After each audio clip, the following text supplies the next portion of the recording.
उत्तराखंड लोक सेवा आयोग में अभी फ़िलहाल अपर पीसीएस के इंटरव्यू चल रहे हैं, जिसमें मेरे कुछ स्टूडेंट्स भी हैं और बाकी और लोगों से भी ओवरव्यू लिया है। तो किस टाइप की इस टाइम जो है अभी क्वेश्चंस वगैरह पुट अप हो रहे हैं, अभी हम लोग उस पर बात करेंगे।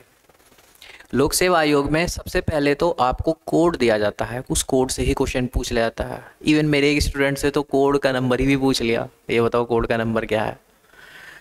कोड डिटेल्स पूछी जाती हैं, जो उनके कॉन्फिडेंशियल जो डेटा है, उन्होंने बीएससी बीकॉम या बीटेक या जो भी उनके ग्रेजुएशन का पार्ट रहा है उससे डिटेलिंग्स पूछी जाती हैं। वैसे भी फ़िलहाल दो बड़े जो कोर हमारे यहाँ पर ग्रुप्स बनाए गए हैं। एक मैडम का जो ग्रुप है 6 लोगों का जो पैनल है, ऐसे एक सर का जो ग्रुप 6 लोगों का पैनल है। वैसे बाद में ग्रुप्स ये बड़े भी हैं, तो इनमें थोड़ी सी डिफरेंट चीज़ें देखने को मिली है इस बार।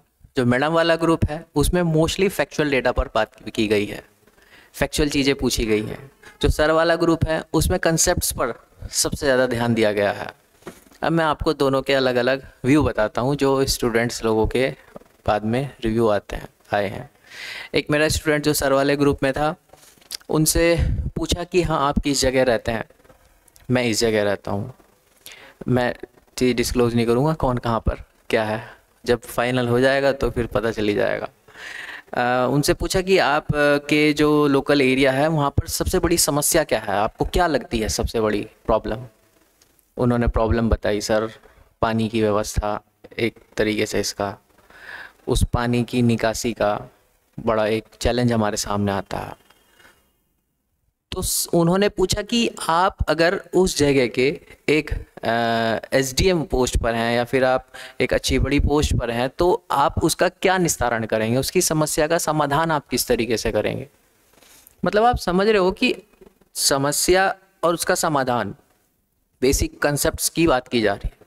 फिर उससे एक क्वेश्चन और पूछ लिया कि उत्तराखंड में जो एग्रीकल्चर है, एग्रीकल्चर को आप किस तरीके से देखते हैं, उत्तराखंड की जीडीपी में उसका किस तरीके से योगदान है, क्या योगदान है और उसको कैसे बढ़ाया जा सकता है।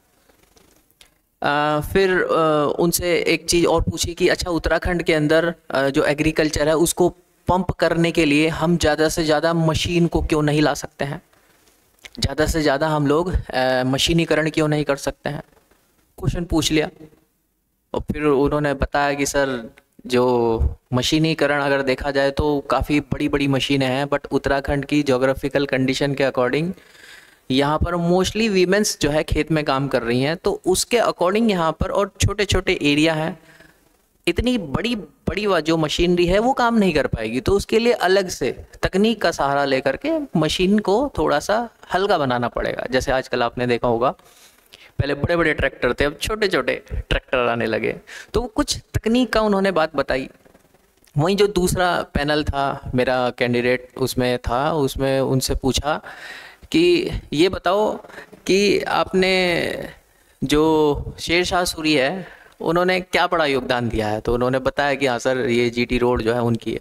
क्वेश्चन पूछ ले उसकी लंबाई कितनी है तो इसका कोई ऐसा नहीं है कि वो पूछना चाह रहे थे, वो सिर्फ ज़्यादातर जो है बच्चों को जज कर रहे थे कि हाँ अगर मैं ज़्यादा से ज़्यादा इस टाइप की क्वेश्चनिंग करूँ तो बच्चा डिमोटिवेट ना हो जाए या फिर वो पजल ना हो जाए या फिर वो स्ट्रेस में ना आ जाए, शायद उस चीज़ को वो उस टाइम भांप रहे थे। वहीं उससे एक क्वेश्चन और पूछा, हाँ वो बता रहे थे, मैं सुबह ही बात हुई इनसे कि जो हमारे यहाँ पर 4 बड़े बड़े जो धाम हैं, हमारे यहाँ 4 धाम हैं, उन 4 धाम का जोग्राफिकल जो एस्पेक्ट है वो बताइए आप। धार्मिक रिलीजियस तो हमें पता है, जोग्राफिकल एस्पेक्ट पूछ लिया उनसे। मतलब आप समझ रहे हो ना कि किस तरीके से क्वेश्चन आंसरिंग की जा रही है। इवन कुछ लोगों से तो इस टाइप से भी क्वेश्चन पूछे हैं कि बताओ आप उत्तराखंड के अंदर जो वीमेंस हैं, महिला सशक्तिकरण पर टिप्पणी बताइए भाई, किस तरीके से इसको और पंप किया जा सकता है। एक से तो ये पूछ लिया कि ये बताओ उत्तराखंड की जो जीडीपी है, उत्तराखंड की जीडीपी में ज़्यादातर हम लोग टूरिज्म को देखते हैं। आप अगर टूरिज्म को हटा दें, टूरिज्म को हटा करके उत्तराखंड की जीडीपी को हम कैसे पंप कर सकते हैं, कैसे उसको आगे बढ़ा सकते हैं। तो आप इस चीज़ से थोड़ा अंदाज़ा लगाइए कि आप अगर स्टार्टिंग से प्री से तैयारी करनी स्टार्ट करना है अपने घर पर बैठ करके, तो आप जब तक एनालाइज नहीं करेंगे चीज़ों को, तब तक शायद आप इस पूरी एग्ज़ाम प्रोसेस को नहीं क्वालिफाई कर सकते हैं। आपका एनालिटिक वाला जो पार्ट है वो बहुत मस्ट एंड मैंडेटरी है इस एग्ज़ाम को क्रैक करने के लिए।